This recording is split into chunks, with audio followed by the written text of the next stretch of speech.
여호와여, 내가 주님을 사랑합니다. 주는 나의 반석이시며 나의 요새시라. 주는 나를 건지시는 나의 주, 나의 하나님, 나의 피할 바위시요, 나의 방패시라. 나의 하나님,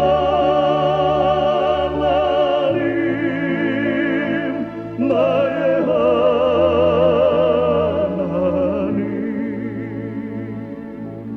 구원의 뿌리시요, 나의 산성이라. 나의 하나님,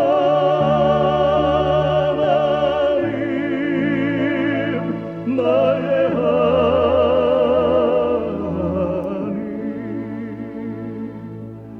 그는 나의 여호와, 나의 구세주, 나의 생명이신 여호와여, 내가 주님을 찬양합니다.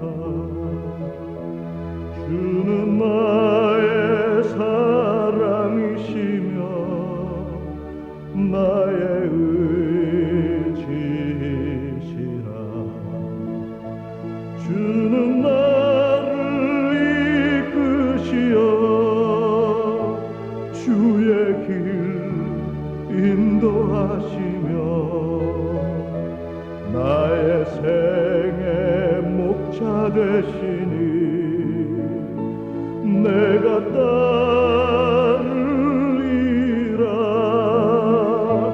나의 하나님,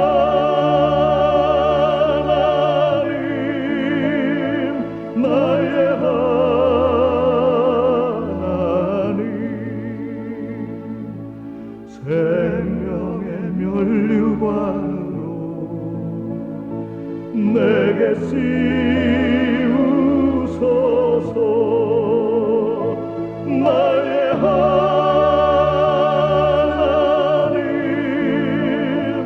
나의 하나님, 그는 나의 여호와, 나의 구세주, 나의 하나님,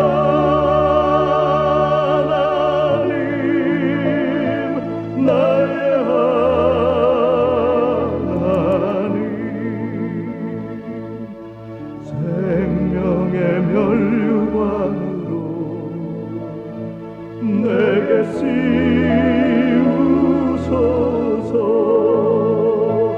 나의 하나님,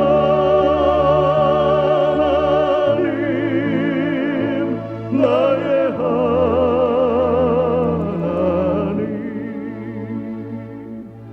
그는 나의 여호와, 나의 구세주.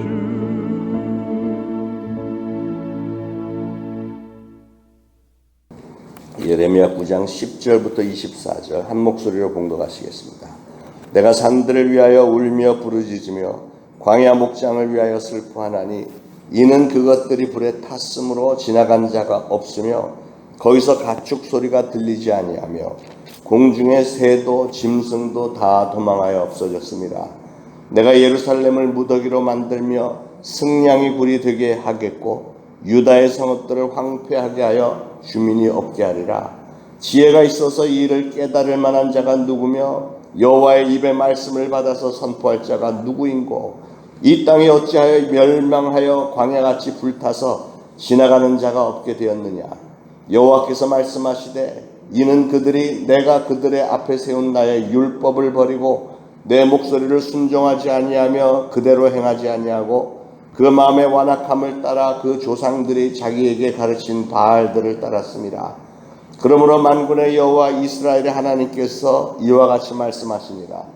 보라, 내가 그들 곧 이 백성에게 쑥을 먹으며 독한 물을 마시게 하고 그들과 그들의 조상이 알지 못하던 여러 나라 가운데 그들을 흩어버리고 진멸되기까지 그 뒤로 칼을 보내리라 하셨느니라. 만군의 여호와께서 이같이 말씀하시되 너희는 잘 생각해보고 곡하는 분야를 불러오며 사람을 보내 지혜로운 분야를 불러오되 그들로 빨리 와서 우리를 위하여 애곡하여 우리의 눈에서 눈물이 떨어지게 하며 우리 눈꺼풀에서 물이 쏟아지게 하라. 이는 시온에서 통곡하는 소리가 들리기를 우리가 아주 망하였구나, 우리가 크게 부끄러움을 당하였구나, 우리가 그 땅을 떠난 것은 그들이 우리 거처를 헐었음이로다 하미로다. 부녀들이여 여호와의 말씀을 들으라. 너희 귀에 그 입의 말씀을 받으라. 너희 딸들에게 애곡하게 하고 각기 이웃에게 슬픈 노래를 가르치라. 무릇 사망이 우리 창문을 통하여 넘어 들어오며 우리 궁실에 들어오며 밖에서는 자녀들을 거리에서는 청년들을 멸절하게 하느니라.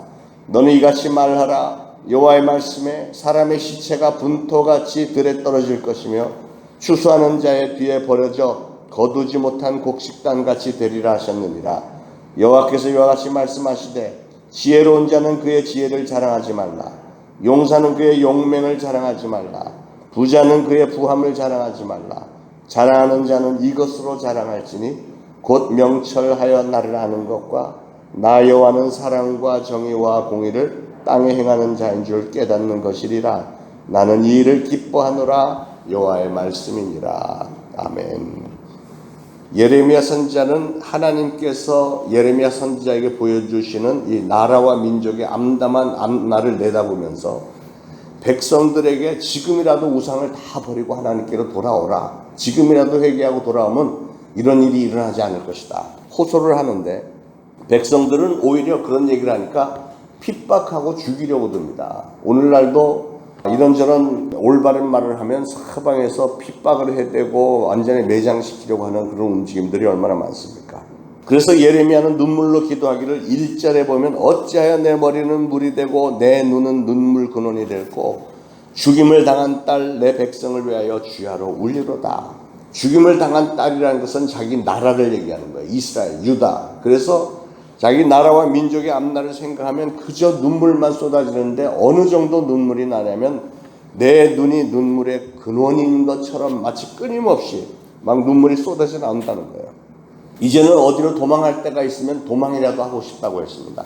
2절에 내가 광야에서 나그네가 머물 곳을 얻는다면 내 백성을 떠나가리니 그들은 다 간음하는 자요 반역한 자의 무리가 되미로다. 여기서 간음하는 자요 한 것은 인간적인 간음을 얘기한 게 아니고 하나님에 대해서 하나님을 믿지 않고 다른 신을 섬기는 그것을 하나님은 간음이라고 보신다는 겁니다. 반역자의 무리가 되었다. 10절에 가서는 내가 산들을 위하여 울며 부르짖으며 광야 목장을 위하여 슬퍼하나니 이는 그것들이 불에 탔으므로 지나는 자가 없으며 거기서 가축의 소리가 들리지 아니하며 공중의 새도 짐승도 다 도망하여 없어졌습니다.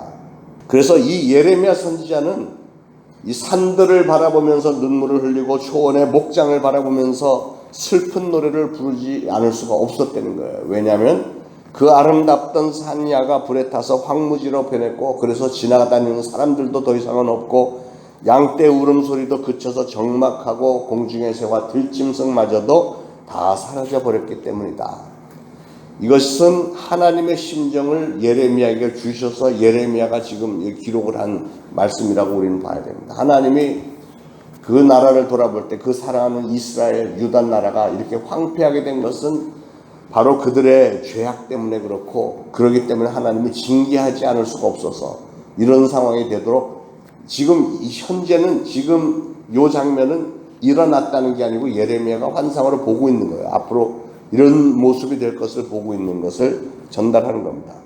자, 그럼 그런 패망의 이유는 무엇이며 그 결과는 어떻게 되겠는가? 그렇게 황무지로 만드신 이유를 이 선지자가 묻습니다. 12절 전반에 지혜가 있어서 이 일을 깨달을 만한 자가 누구며 여호와의 입의 말씀을 받아서 선포할 자가 누구인고 그랬더니 하나님께서 친히 대답해 주시는데 13절에 이는 그들이 내가 그들의 앞에 세운 나의 율법을 버리고 내 목소리를 순종하지 아니하며 그대로 행하지 아니하고, 즉 첫 번째로는 내가 그들에게 율법을 줘서 인생을 이렇게 살아야 된다 그렇게 다 가르쳐 줬는데 그들은 그 율법을 가차없이 던져버리고 나를 무시해버렸다. 두 번째로는 그 다음에는 예언자들을 보내서 경고했는데도 끊임없이 듣지 않고 순종하지 않았다. 세 번째로 오히려 그들은 14절에 자기들의 악하고 완고한 마음에서 생각나는 대로 행동을 했고, 네 번째로는 그들이 조상이 했던 대로 바알신을 따라다니면서 음란한 제사짓들을 했다. 그 얘기입니다. 14절 다시 봅니다. 그 마음의 완악함을 따라 그 조상들이 자기에게 가르친 바알들을 따랐습니다. 하나님께서는 이스라엘 백성들이 바알신, 우상을 섬기는 것을 얼마나 싫어하는지를 누차 말씀을 해주셨는데 정말 이상할 정도로 이스라엘 백성들은 틈만 나면 하나님에게 등 돌리고 가서 우상 숭배를 하는 겁니다. 참 기가 막힌 사실이죠. 우상 숭배를 했다가는 나라가 어떻게 되는 걸 지금 몇천 년 동안 봐왔던 민족인데도 여전히 그러고 있어요.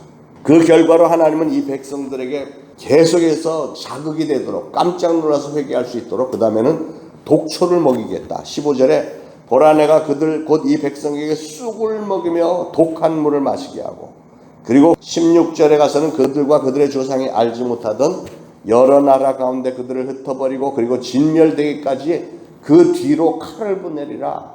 끝이 없이 그들을 징계하시겠다는 거예요. 다시 말해서 나라가 완전히 망할 때까지 전쟁을 일으켜서 한 사람도 살아남지 못하도록 하고, 그리고 포로로 끌려가서도 끝까지 칼이 뒤를 쫓아다니도록 하겠다. 그러니까 최후의 순간을 너희가 맞을 수 있으니까 지금이라도 회개하라는 거예요. 하나님이 패망의 비참함과 슬픔을 톡톡히 맛보면 너희가 혹시나 정신을 차릴까. 하나님이 그만큼 진노하셨다는 얘기인데 우리나라의 상황도 다를 바가 전혀 없습니다. 지금 그 옛날 유다의 상황하고 지금 오히려 지금이 더 심하면 더 심했겠죠. 그래서 예레미야 선지자가 동족에게 타이르는 말이 내 동족아 저 소리를 좀 들어보아라. 19절에 이는 시온에서 통곡하는 소리가 들리기를 우리가 아주 망하였구나. 우리가 크게 부끄러움을 당하였구나. 우리가 그 땅을 떠난 것은 그들이 우리 거처를 헐었음이로다. 예레미야가 지금 백성들에게 좀 귀를 좀 기울여봐라. 저 시온산에서 장차 너희가 통곡할 소리가 들리지 않느냐. 예레미야는 지금 듣고 있는 거예요.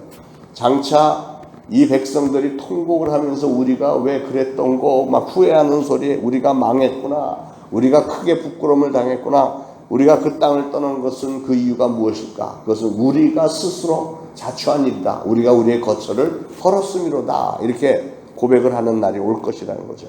그러면서 하나님이 결론을 지어주세요. 첫째는 자랑하지 말라. 23절에 지혜로운 자는 그의 지혜를 자랑하지 말라. 용사는 그의 용맹을 자랑하지 말라. 부자는 그의 부함을 자랑하지 말라. 우리 인간들이 자랑하는 거, 우리 하나님이 한 번만 톡 건드리기만 하면 그냥 그거로 끝날 수 있는 것들인데 그런 건 너희가 자랑할 것들이 아니다. 두 번째로 자랑할 수 있는 사람은 그러면 무엇을 자랑해야 할까? 24절에 자랑하는 자는 이것으로 자랑할지니 곧 명철하여 나를 아는 것과 나 여호와는 사랑과 정의와 공의를 땅에 행하는 자인 줄 깨닫는 것이니라. 나는 이 일을 기뻐하노라. 여호와의 말씀이니라. 우리 하나님이 기뻐하시는 것은 피조물인 우리가 하나님께 감사하고 찬양하고 하나님의 뜻에 합한 삶을 사는 이런 것들을 기뻐하시는데, 그러니까 그렇게 하는 자들을 하나님은 축복하실 것이고 그렇지 않고 엉뚱하게 우상 숭배나 하고 하는 자들에게 대해서는 이런 일들이 벌어질 것이다 하는 말을 전해주는 겁니다. 그래서 우리는 무엇을 자랑해야 되느냐? 하나님을 알 수 있을 정도로 우리가 지혜가 있고 총명한 것을 자랑해야 된다. 즉 오늘날은 우리가 성경 말씀을 읽으면서 깨달으면서 나를 향하신 하나님의 사랑이 이 정도로 어마어마하네, 이런 거 깨달은 것을, 이런 걸 사람들에게 자랑하라는 거. 그거 자랑하고 내가 원하는 것이 무엇인가를 아는 사람이 자랑을 하되 하나님이 원하시는 것이 무엇인지를 자꾸 그거 자랑하라는 거예요. 그런데 뭐냐면 하나님이 진정으로 좋아하는 것은 사랑과 법과 정의다. 이렇게 말씀하세요. 사랑, 법, 하나님의 법도, 하나님의 정의대로 우리가 살아가는 것. 사랑하는 여러분, 우리는 이런 말씀 앞에서 우리 스스로를 좀 또 돌아봐야 되겠습니다. 오늘날 우리의 모습과 예레미야와 그 당시 2600여 년 전은 예루살렘 백성들의 모습이 살아가는 모습이 하나님이 보시기에 타락하고 자기 생각에 오른 대로만 멋대로 행하고 우상을 섬기는 이런 모습, 하나님이 더 이상 필요 없다고 하는 이런 모습이 너무나도 흡사하지 않은지, 그러면 우리는 깜짝 놀라야 됩니다. 왜냐하면 그 당시에 이스라엘을 그렇게 징계하셨다면 오늘 우리에게도 똑같은 죄에 대해서 똑같이 하실 수밖에 없는 그런 공의로우신 하나님이시기 때문에 그렇습니다. 그래서 오늘 결론적으로 주시는 말씀들을 우리 눈여겨봐야 돼요. 하나님이 우리에게 요구하시는 게 무엇인지를 잘 알고 그대로 행해야 됩니다. 이스라엘이 범했던 그 잘못들을 우리도 오늘날 사실은 신앙생활을 잘 한다고 하는 사람들까지도 수시로 볼 수 있습니다. 신앙생활을 한다고 하면서도 자기 마음에 들지 않으면 하나님이고 뭐고 없이 그냥 자기 멋대로 행하는 그런 모습 종종 볼 때마다, 그러면 제가 깜짝 놀라면 설교를에서도 얘기 안 할 수 없고 또 어떤 분들에 대해서는 개인적으로 상담하면서 얘기 안 할 수 없는데, 그런 말씀을 듣고 돌아서면 다행인데, 놀라운 것은 하나님의 뜻을 그렇게 전달하면 거의 대부분은 입이 나옵니다. 나를 찔렀어 뭐 이런 이상하게 그런 말씀에 대해서는 반감들을 가져요. 굉장히 그냥 말씀 앞에 순종하고 돌아서면 참 좋겠는데, 그러니까 물론 너희들이 다 잘하고 있어 이러면 뭐 신나서 주겠는데, 다 잘하고 있질 않는데 다 잘하고 있다고 얘기는 못 하잖아요. 예레미야는 하나님이 알려주신 대로 그걸 지적을 하면 사람들은 돌을 들어서 예레미야를 때려 죽이려고 하는 거예요. 사랑하는 여러분, 이스라엘 그리고 유다가 당했던 비극을 우리는 절대로 당해서는 안 되겠습니다. 그러기 위해서 우리는 하나님을 아는 지혜가 있어야 되겠고, 오늘 주신 말씀대로 사랑과 법과 정의, 하나님의 뜻에 합한 심령이 되어지고 그런 교회가 되고 그런 사회, 그런 나라, 민족이 되어질 수 있도록 항상 하나님을 경외하면서 하나님의 뜻대로 살려고 최선을 다하시는 저와 여러분들 되시기를 예수 그리스도로 축원합니다.